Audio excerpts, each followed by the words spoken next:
अस्सलाम वालेकुम, खुशामदीद हमारे चैनल पे। मैं हूं आपका मेज़बान नूर हसन।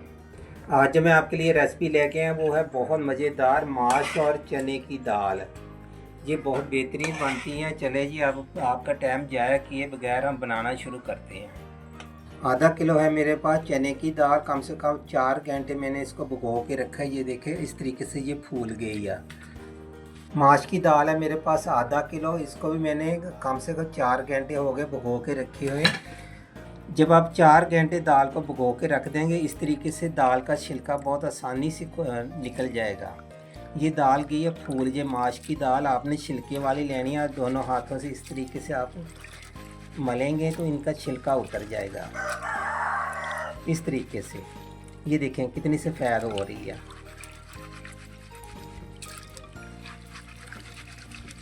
अब मैंने इसको 2-3 पानी इसके निकालेंगे। अच्छा, पूरा छिलका नहीं इसका निकलेगा। ये इस छिलके के समेत भी बहुत मज़ेदार बनती हैं।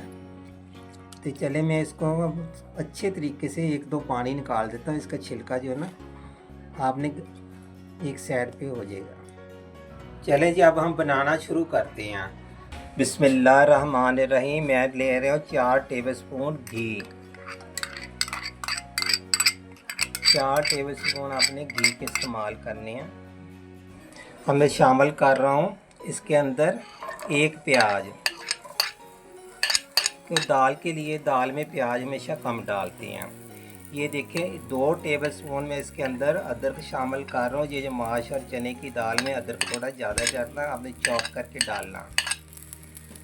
इसी के साथ ये मैं लहसुन ये 1 टेबलस्पून भर के शामिल कर रहा हूँ। ये लहसुन कुटा हुआ लहसुन है, मोटा मोटा ताज़ा पीसा हुआ।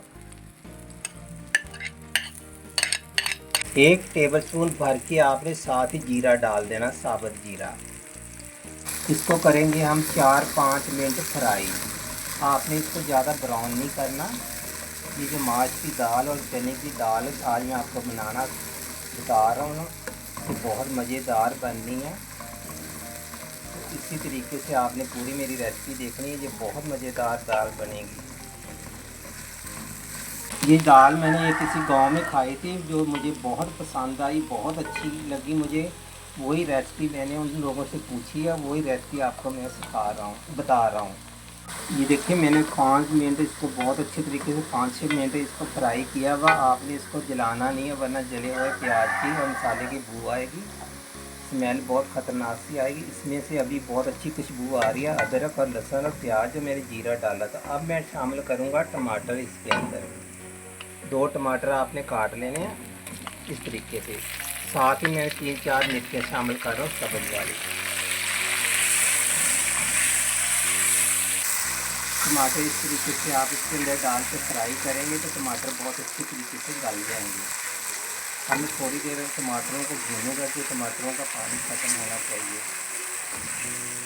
नमक मिर्च डालने से पहले थोड़ा सा पानी शामिल कर लिया करें, कभी नमक मिर्च आपका जलेगा नहीं। अब मैं शामिल कर रहा हूँ 1 टीस्पून आपने मिर्चें डालनी हैं। 1 टीस्पून। 1 टीस्पून मैं इसके अंदर नमक शामिल कर रहा हूँ। आधी टीस्पून आपने हल्दी शामिल करनी है। हल्दी आपने बहुत कम डालनी है। 3-4 मिनट आपने इसको अच्छे तरीके से और भून लेना है। अच्छे तरीके से मसाला भुना होगा तो आपकी दाल सब्ज़ी जो भी होगी बहुत मज़ेदार बनती है। कभी कच्चा इसमें से जायका नहीं आना चाहिए। थोड़ा सा पानी डालते जाना आपने ऐसे करके और मसाला भूनते जाना। हल्की आंच पे इसको आपने कम से कम 4-5 मिनट और इसकी भुनाई करनी है। जितना भी इसके अंदर एक्स्ट्रा घी है आपने एक दफ़ा निकाल लेना वहाँ। ये हम डालेंगे ऊपर से।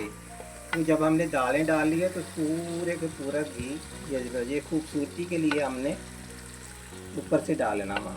एक बाउल में मैंने एक्स्ट्रा घी निकाल दिया हुआ, ये हम डालेंगे ऊपर से। जब हमारी दाल तैयार हो जाएगी ना, डोंगे में हम ऊपर से डालना वहाँ।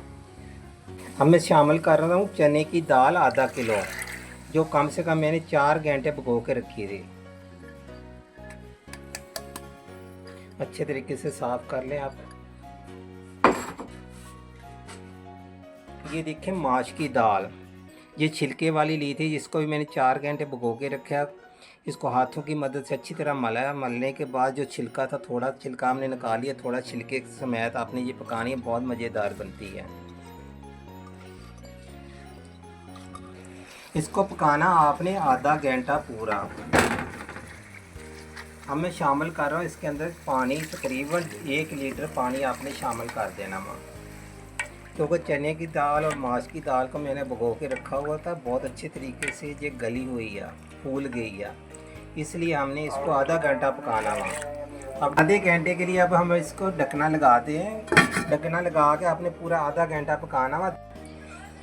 मैंने पूरा इसको आधा घंटा हल्की आंच पे पकाया हुआ। ये देखिए माशाल्लाह दाल हमारी बिल्कुल गल गई है। आपने बिल्कुल खुश्क नहीं करनी, ये देखें इस तरीके से होनी चाहिए, नरम नरम। आप माशाल्लाह इसकी लुक देख लीजिए। मैं चने की दाल ये देखिए कितनी अच्छी गल गई है। 4 घंटे पूरा भिगो के मैंने रखी थी दालें। ये देखें माशाल्लाह इसकी आप लुक देखें, खुशबू बहुत प्यारी आ रही है। जब भी आपने माश और चने की दाल बनानी है उसमें अदरक ज़्यादा शामिल करना। ये देखिए मैंने अदरक जो इसके अंदर शामिल किया है, सफ़ेद जीरा वगैरह, उसकी बहुत प्यारी खुशबू आ रही है। अब मैं निकाल के दिखा रहा हूँ आपको किसी डोंगे के अंदर। जो मैंने इसमें से ऑयल निकाला था ना, अब मैं इसके अंदर शामिल कर रहा हूँ। ऊपर से आपने ये डाल देना माँ, ये देखें, क्योंकि अगर पहले इसमें बिल्कुल आपको नज़र नहीं आना था। खूबसूरती बहुत देखने को अच्छी होनी चाहिए, फिर इसके आगे वो खाना अच्छा लगता है जो देखने को। ये देखें ऊपर मैंने ऑयल डाल दिया, घी डाल दिया, जो बनाई के वक्त मैंने निकाला था। बिस्मिल्लाहिर्रहमानिर्रहीम। ये जो माश की और चने की दाल है ये बहुत मज़ेदार बनती है। आपने इसी तरीके से बनानी है और साथ ले लें आप तंदूर की रोटियां, बहुत मज़ा आएगा।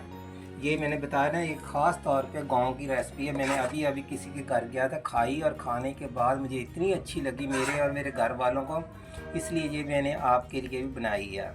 आपने इसी तरीके से बनानी है। आखिर पे आपने शामिल कर देना इसके ऊपर मक्खन। चाहे तो आप रोटी चौपड़ लें, चाहे इसी तरीके से अगर मक्खन आप डाल देंगे तो रोटी चौपड़ने की ज़रूरत नहीं है। कम से कम 3 टेबलस्पून मैंने इसके अंदर मक्खन शामिल कर दिया हुआ। अब मैं शामिल करूँगा हरी मिर्चें। हरी मिर्चें आपने एंड पे डालनी है खूबसूरती के लिए, इस तरीके से। इसके साथ आपने दाल के साथ वो गोल गोल आपने प्याज काट लेना माँ, सलाद के तौर पे।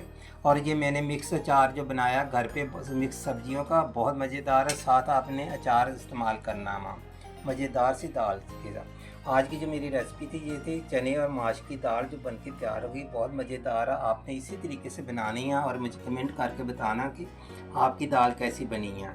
तो मुझे दीजिए इजाज़त, अल्लाह हाफ़िज़।